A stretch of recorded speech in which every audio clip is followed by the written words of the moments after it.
What is up? It's NFL Week 6.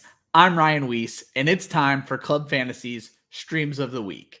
If you're new to this segment, thank you for tuning in. What I do here is I give you my top 5 streams at quarterback, tight end, and defense, all available in more than 50% of Yahoo leagues as of Wednesday after waivers have run. So there's a good chance that someone on these lists is going to be available for you if you need to stream this week with bye weeks or injuries. Before we jump into week 6, let's talk a little bit about week 5. Not my best week, putting it bluntly. It was a rough week for scoring in general. Quarterbacks, not one of my 5 finished in the top half of scoring. So it was 0 out of 5 at quarterback, only 1 out of 5 at tight end, and 3 out of 5 at defense. I continue to kill defense.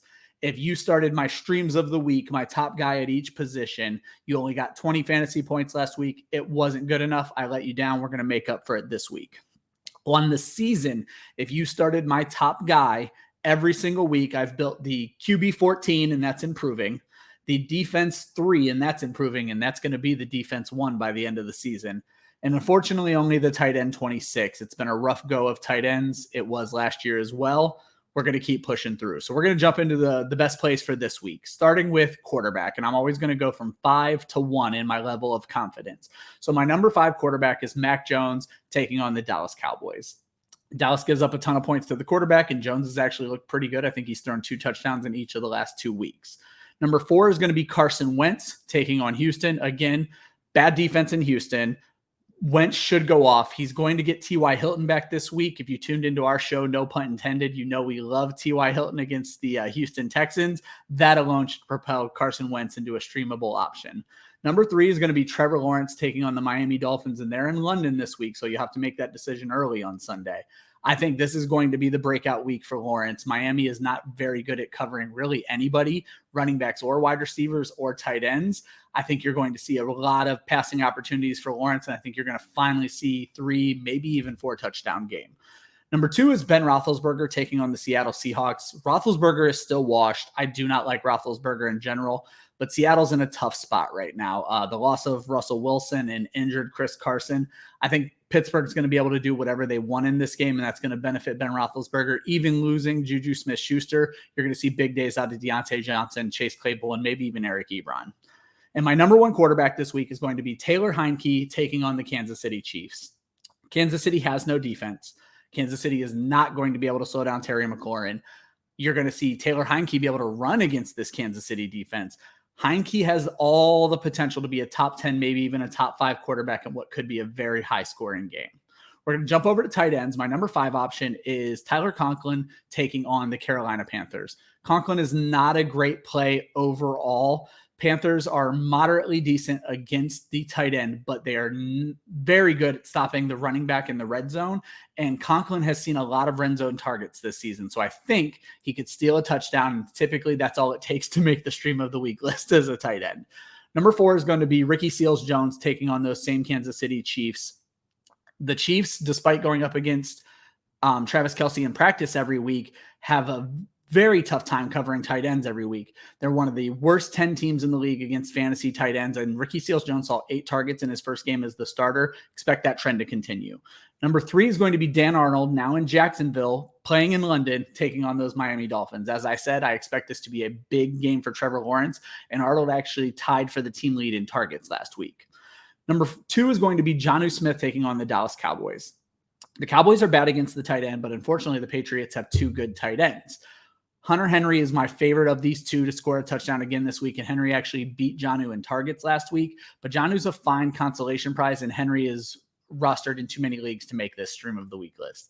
Number 1 is a Thursday night game, so you'll have to make this change quickly. Zach Ertz taking on the Tampa Bay Buccaneers. Tampa Bay cannot slow down tight ends. Zach Ertz was already starting to out-target Dallas Goedert, and Dallas Goedert is out this game on the COVID IR. So the long and short of it is, this is going to be a big Zach Ertz game. We could potentially see 10-plus targets in a game where Philly should have to throw the ball quite a bit. He's a top 5 tight end this week. Moving over to defense, I'm going to start with the Minnesota Vikings taking on the Carolina Panthers.